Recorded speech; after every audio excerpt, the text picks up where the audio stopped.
تو اس لحاظ سے ہم دیکھتے ہیں کہ 4 خصوصیات ہیں: ربانیت، شیطانیت، بہیمیت اور سبیت۔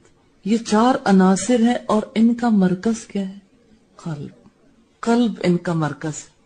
اس اعتبار سے ہم دیکھتے ہیں کہ ایک انسان کی جلد میں بیک وقت کتا بھی ہوتا ہے جو غضب کی علامت ہے، سور بھی ہوتا ہے جو شہوت کی علامت ہے، اور ایک انسان کے اندر شیطان بھی ہوتا ہے، اور ایک انسان کے اندر اس ذات حکیم کی خصوصیات بھی ہوتی۔ یعنی ایک انسان کے اندر قوت غضب بھی ہوتی، قوت شہوت بھی، اور پھر ربانی نور بھی، اور پھر چوتھی طرف جو ہے وہ شیطانی خصوصیات بھی۔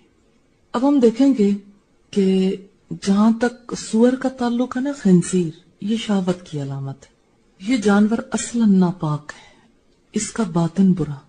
اچھا مجھے یہ بتائیں کہ سور کا جو کلر ہے وہ برا ہے، اس کی جو شکل ہے وہ بری ہے، یا اس کے اوصاف برے ہیں؟ کیونکہ اس کا جو رنگ ہے اور جانوروں کے اندر بھی پایا جاتا ہے۔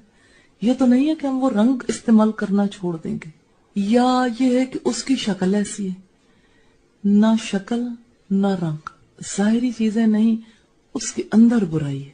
اس لحاظ سے اگر ہم دیکھیں تو سور کے اندر جو بری چیز ہے نا وہ شہوت ہے، یعنی اس کی حد سے بڑھی ہوئی خواہش۔ سور اپنی حرص کی وجہ سے، اپنی ہوس کی وجہ سے برا کہلاتا ہے۔ اس کے باطن میں 2 بنیادی خرابیاں ہوتی ہیں، حرص اور ہوس۔ اسی کے ساتھ 2 اور چیزیں پیدا ہو جاتی ہیں، ہم نے پہلے بھی دیکھا، جہاں شہوت ہوگی وہاں حسد بھی آئے گا، وہاں انسان کے اندر طمع، لالچ بھی پیدا ہوگی، اور جہاں پر قوت شہوت بڑی بھی ہوگی وہاں حرص و ہوس تو لازمی چیزیں۔ اسی طرح سے اگر آپ دیکھیں تو کتے کا کلر خراب ہوتا ہے یا کتے کی شکل؟ کتے کے پاؤں اچھے نہیں، یا اس کی آنکھیں اچھی نہیں، یا اس کا ناک اچھا نہیں۔ کتے کی کیا چیز خراب ہے؟ کتے کے ظاہری شکل و صورت یا کتے کا باطن؟ کتا جو ہے نا یہ غضب کی بہت ہی موزوں تصویر ہے۔ انسان کے اندر بھی جب غضب جو ہے نمایاں ہو کے سامنے آتا ہے تو وہ دراصل کتے جیسی صفات کو، یعنی اس کے باطن کی شکل کتے کی طرح ہوتی جس وقت وہ غضب کی تصویر بنا ہوا ہوتا ہے۔ اب آپ دیکھیں کہ رسول اللہ نے کس چیز سے بچانا تھا؟ انسان کو کتے جیسا بننے سے بچانا چاہے۔ لا تغضب بات سادہ ہے لیکن اس میں محبت کتنی ہے، ہمدردی، اخلاص کتنا ہے، اس میں خیرخواہی کتنی ہے کہ ایک انسان انسانی لیول پر رہے، وہ کتے کے لیول پر نہ چلا جائے۔ اس لحاظ سے اگر آپ دیکھیں تو کتے سے نفرت کی جو وجہ ہے وہ اس کی درندگی ہے، اس کی عداوت ہے، اس کی افعال ہے۔ اس افعال کا مرکز اس کا منہ نہیں ہے، اس کی آنکھ بھی نہیں ہے، اس کا مرکز اس کا باطن ہے۔ اندر سے اس کے یہ موٹیویشن ہوتی ہے اور وہ غضب کی تصویر بن جاتا ہے۔ پھر آپ دیکھیے کہ جن انسانوں کے اندر بھی یہ درندگی پائی جاتی ہے، غضب یا بہیمیت پائی جاتی، شہوت، تو ان انسانوں کے ساتھ نفرت نہیں، ان کی ان مذموم صفات کے ساتھ نفرت لازم ہے کہ ان صفات کو انسانوں کے اندر سے ریموو کیا جائے۔ انسان کے باطن میں عداوت بھی موجود ہو سکتی ہے، غضب بھی، یہ دونوں چیزیں کتے جیسی ہیں۔ حرص بھی، طمع بھی، ہوس بھی، یہ چیزیں سور جیسی ہیں۔ اور آپ دیکھیں کہ ایک انسان کے اندر کی جو درندگی ہے نا وہ قوت غضب کو تحریک دیتی ہے اور انسان ظلم کرتا ہے۔ اچھا جس کو غصہ ہے وہ دوسرے پر کیسے ظلم کرتا ہے؟ کچھ نہیں کہا، غصے کی تصویر بنا ہوا انسان، کچھ نہیں بھی کہا تب بھی تکلیف دے رہا، جو اسے دیکھ رہا اس کو تکلیف ضرور ہو رہی، ایسا لگتا ہے اس کے کانوں سے، اس کی آنکھوں سے، اس کے ناک سے جو بھی وہ استعمال کرے گا شعلے نکلیں گے۔ زبان استعمال کرے، گالی گلوچ پہ اتر آئے گا، یا تانے دے گا، یا کسی کی پیٹھ پیچھے اگر ایسی صورتحال ہوگی تو غیبت کرے گا۔ غصہ ہے نا۔ پھر آپ دیکھیں کہ اس غضب کی وجہ سے ایک انسان اگر یہ غضب بڑھا ہوا ہے تو مار پیٹ بھی ہو سکتی ہے.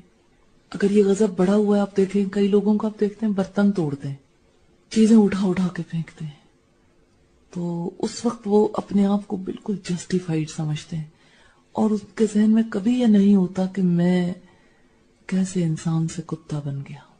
کبھی نہیں ہوتا. یہی لگتا ہے میری انسانیت برقرار ہے، حالانکہ انسان کے لیول سے تو وہ کب سے اتر چکا.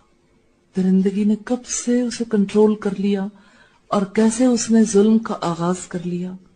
اسی طرح سے اگر آپ دیکھیں تو ایک انسان کے اندر اگر قوت غضب ہے نا، تو قوت غضب ہمیشہ قوت شہوت کے خلاف اٹھتی ہے. یہ ایک اندر کی جنگ ہے. ہم اس کو دیکھیں گے کس طرح سے. مثال کے طور پر جس وقت ایک انسان کے اندر شہوت ابھرتی ہے نا، تو وہ انسان سے بے حیائی کے کام کرواتی ہے. بے حیائی کیسے انسان کے اندر سے ابھرتی ہے، اس کی تحریک کیسے ہوتی ہے. ایک انسان کا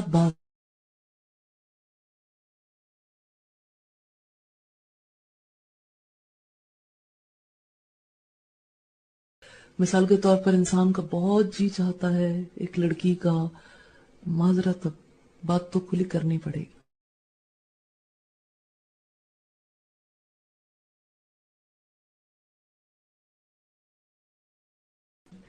کیونکہ یہ انسانی خصوصیت تو نہیں ہے.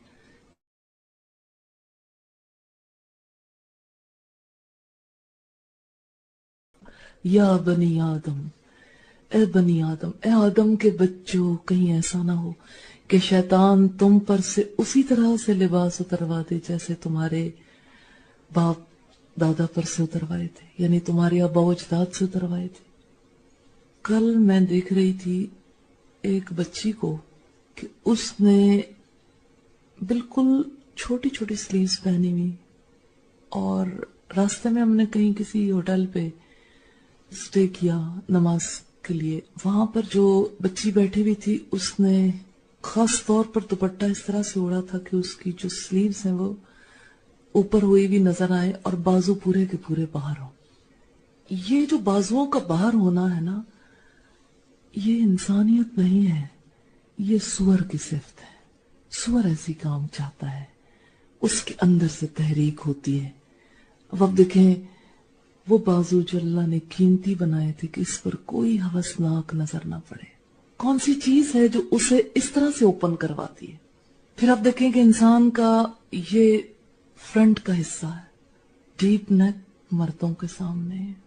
پھر آپ دیکھیں کہ نیک اوپن ہو، آپ کبھی نہیں فیل کرتے کہ اس نیک کے اوپن ہونے کی وجہ سے آپ کے اندر کوئی چینج ہوتی؟ نہیں ہوتی. اگر آپ انصاف پسند ہیں تو آپ اس خصوصیت کو پہچان سکتے ہیں. انسان کے اندر ایک چینج آتی ہے، کسی کی نظر پڑتی ہے نا، وہ نظر بھی انسان کے اندر ایک تحریک پیدا کرتی ہے. کرنٹ کی طرح پورے جسم میں یہ تحریک پیدا ہوتی. اچھا اب آپ دیکھیں کہ ایک آپ کی نیک لائن ہے، وہ لائن اپ نہیں ہے، لائن سے کراس کر گئے نا آپ. انسان کے اندر سے کون سی چیز ہے جو اسے مجبور کرتی ہے اوپن کر دو سب کچھ؟ بہیمیت ہے، انسانیت نہیں ہے.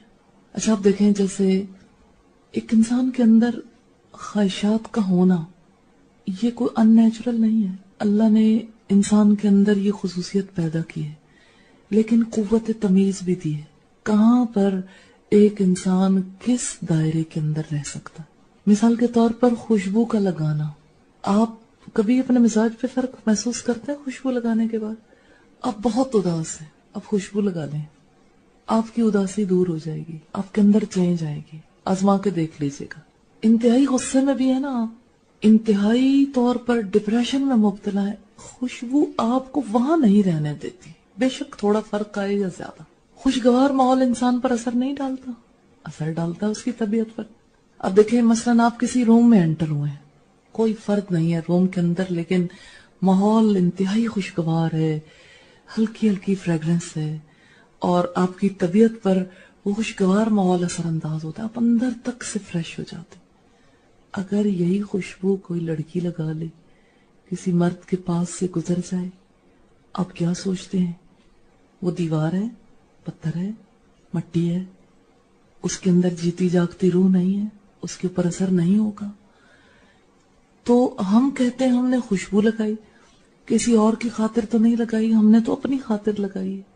اللہ نے جو قوت تمیز دی اس کے مطابق یہ ہے کہ آپ نے اگر خوشبو لگائی، کسی اور پر اچھا اثر ہوا، اس کا اثر آپ کے اوپر بھی پڑے گا، کم از کم اس پر تو پڑ گیا. لیکن یہ ایک فیکٹ ہے، حقیقت پسند لوگ اس کا ادراک کر سکتے ہیں کہ آپ نے خوشبو لگائی، آپ خواتین کے حلقے کے اندر ہیں، اچھی خوشبو کسی کو بہت پسند آئی، اس نے صرف اسمائل پاس کر دی. آپ مجھے بتائیں، آپ پتھر ہیں، آپ پر اثر نہیں ہوگا؟ ہوتا ہے یا نہیں؟ اچھا فیل ہوتا ہے نا؟ بس اللہ چاہتا ہے یہ فیلنگز ہسبینڈ وائف کے درمیان تو رہیں. یہ فیلنگز اگر باہر ہوں گی تو یہ بہیمیت ہے، انسانیت نہیں ہے. یہ اپنے لیول سے نیچے آنا ہے. اور آپ دیکھیں کہ اللہ نے کیسا پیارا چہرہ بنایا، کیسا پیارا وجود. این اس موقع پر جب انسان اپنے جسم کی نمائش کر رہا ہوتا ہے، جب خوشبو لگائی، جب زینت کا اظہار کیا، بنے سنورے دوسروں کے سامنے اس کا اظہار کیا، تو اظہار جانتے کس چیز کا ہوا؟ بہیمیت کا. اللہ نے اس وقت کس نظر سے دیکھا؟ انسان ہونے کے ناطے نہیں، سور جیسی خصوصیت ہے، اس کا انجام وہی ہے. آغاز اسی طرح ہی ہوتا ہے، چھوٹی چھوٹی چیزوں سے. اختتام کہاں ہوتا ہے؟ مثال کے طور پر آپ دیکھیں، کسی کے خوشگوار وجود کی وجہ سے کسی کے دل نے اچھا تاثر قبول کیا. اگر اپوزٹ سیکس کے افراد ہیں، کوئی دو باتیں ایکسچینج کر لیں، پھر موقع ملا، پھر بات آگے بڑھتی ہے. بات اسی طرح آگے بڑھتی ہے، کسی اور طرح بڑھتی ہے. ایک خوشگوار احساس ہی انسان کو آگے لے کے جاتا ہے نا. پھر بات کہاں تک چلی جاتی ہے؟ کیا اللہ کے رسول صلی اللہ علیہ وسلم نے نہیں فرمایا کہ انسان کے سارے اعضاء زنا کرتے ہیں؟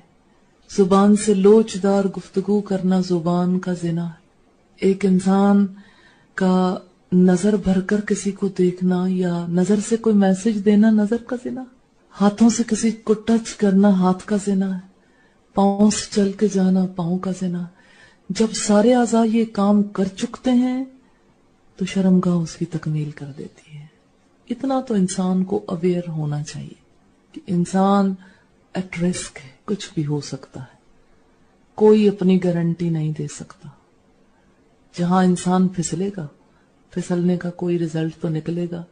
ضروری نہیں ہمیشہ ایک ہی رزلٹ نکلے، کئی راستے میں اٹک بھی سکتے ہیں. بہرحال یہ انسانیت والا راستہ تو نہیں ہے.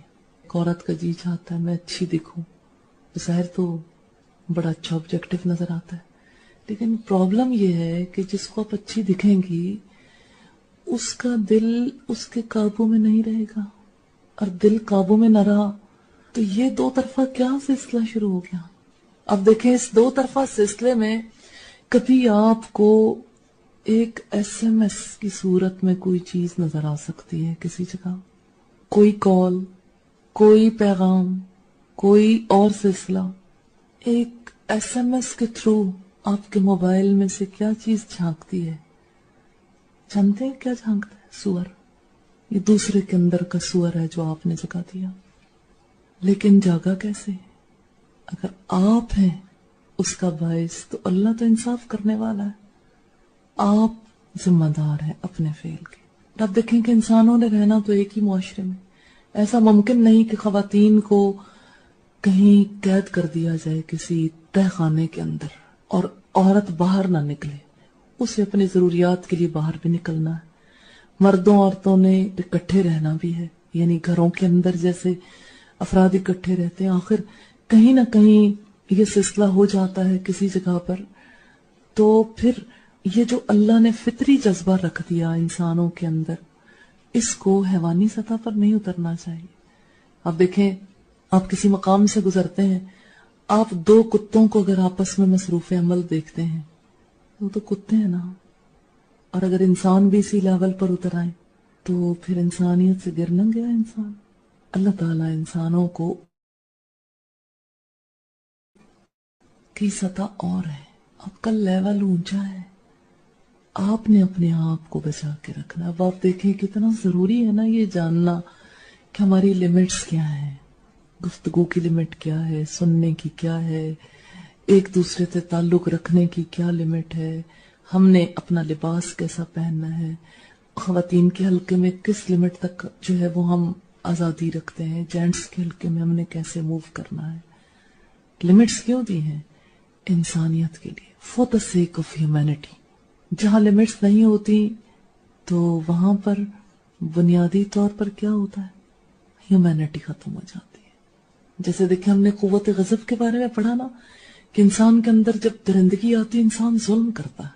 دیکھیں آپ اس وقت بھی اگر دیکھنا چاہیں تو مغرب میں 2 جانور تو پوجے ہی جاتے ہیں, ایک کتا ہے اور دوسرا سور. کیونکہ میچنگ بہت ہے نا, کیونکہ اپنے اندر کی بات جو ہے وہ اس جانور کے اندر دیکھتے جو ہے اچھا لگتا ہے, پھر اس جیسے اور بننے کی کوشش کرتے. اور آپ دیکھیں کہ اس کا نتیجہ کیا نکلا ہے. آج دنیا میں اس درندگی کے آثار کہاں کہاں نہیں دیکھتے. آپ فلسطین میں دیکھیں, عورتوں تک کو محفوظ نہیں رکھا گیا. یہ درندگی ظلم بنتی ہے نا. غضب کس بات پر؟ مجھے وہ بات یاد آتی ہے قرآن حکیم کی اور حضرت ابوبکر صدیق کے حوالے سے کہ تم ایک شخص کو صرف اس بنا پر مار ڈالنا چاہتے ہو کہ اس نے کہا اللہ میرا رب ہے. مجھے بتائیں دنیا میں اس وقت جتنی درندگی کا مظاہرہ ہو رہا ہے اور کس بنیاد پر ہو رہا ہے؟ کبھی آپ نے سوچا کہ ہم کیسے جہان میں بستے ہیں جہاں کتا بھونکے اور کہے کہ آپ بڑے ظالم ہو کیونکہ آپ میرا بھونکنا سن رہے ہو. جب تک آپ دیکھیں کہ ایسی صورتحال ہو کہ ظلم کرنے والے ظلم کریں, دنیا میں شر پھیلانے والے شر پھیلائیں.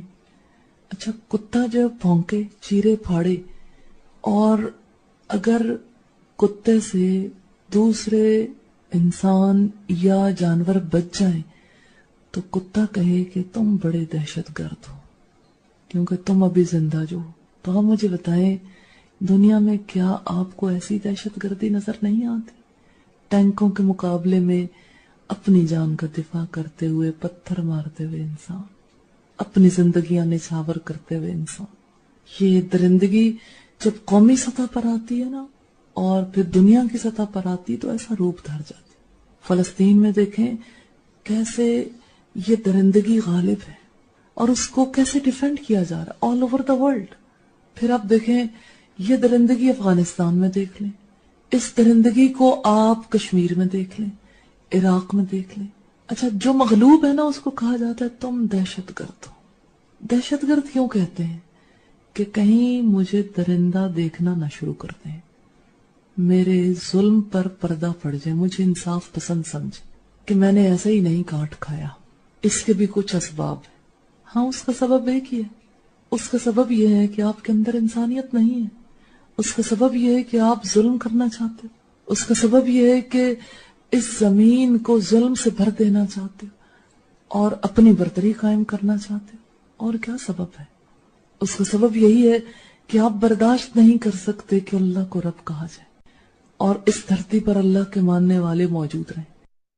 ایک طرف قوت غضب عروج پر نظر آ رہی ہے نا, دوسری طرف بھی دیکھیے گا. مجھے کبھی لگتا ہے کہ میں جب انفرادی مثالوں سے ہٹ کر اجتماعی مثال کی طرف آ رہی ہوں نا تو کہیں ایسا نہ ہو کہ آپ اپنی ذات کو بھول جائیں. ذات کو ذہن میں رکھنا ہے. آپ پھر دیکھنا چاہیں بہیمیت کو تو آپ دیکھیں ایک مرد چاہے تو مرد سے شادی کر لے, عورت چاہے تو عورت سے کر لے, اور کسی کے بارے میں کچھ بھی کرنا چاہیں کوئی پابندی نہیں. میری ایک اسٹوڈنٹ نے مجھے کہا کہ میں پریگننٹ ہوں لیکن میں ہاسپٹل نہیں جاتی. میں نے کہا کیوں؟ کہتی ہیں کہ اس وجہ سے کہ میں دنیا کے سو کالڈ ترقی یافتہ ملک میں رہتی ہوں لیکن انہیں تمیز نہیں ہے. میں نے کہا کیا ہوا؟ کہتے ہیں کہ چاہے بھلے سے آپ گاؤن سکارف پہن کے جاؤ, کوئی بھی مرد آئے گا آپ کے پیٹ پہ تھپڑ لگا کے چلا جائے گا اور پھر بڑے مزے سے اسمائل دے دے گا, اور یہ کہ آپ کا وجود ہی نہیں رہتا. تو اس شہوت کے اثرات جو ہیں وہ کہاں تک نمایاں نظر آتے ہیں.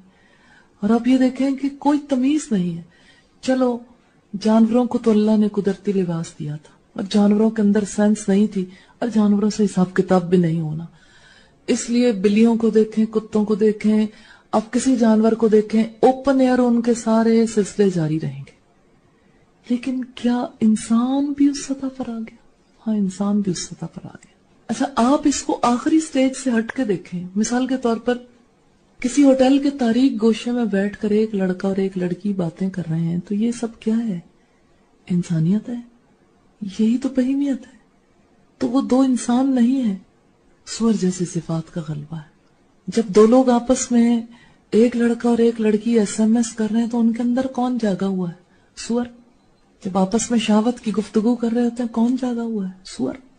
پھر آپ دیکھیں کہ جس وقت لگاوٹ کی بات چیت جاری ہوتی ہے، آپس کی ملاقاتیں ہوتی ہیں، آپس کے معاملات طے پاتے ہیں، یہ سب کچھ انسانیت سے گرا ہوا ہے. اللہ تعالیٰ نے اس پر اسی لیے پکڑنا ہے کہ اللہ نے انسان کو انسان بنایا، قوت تمیز دی، وہی بھیجی، رسول بھیجے، لیکن اس کے باوجود وہ جانور کا جانور ہی رہا.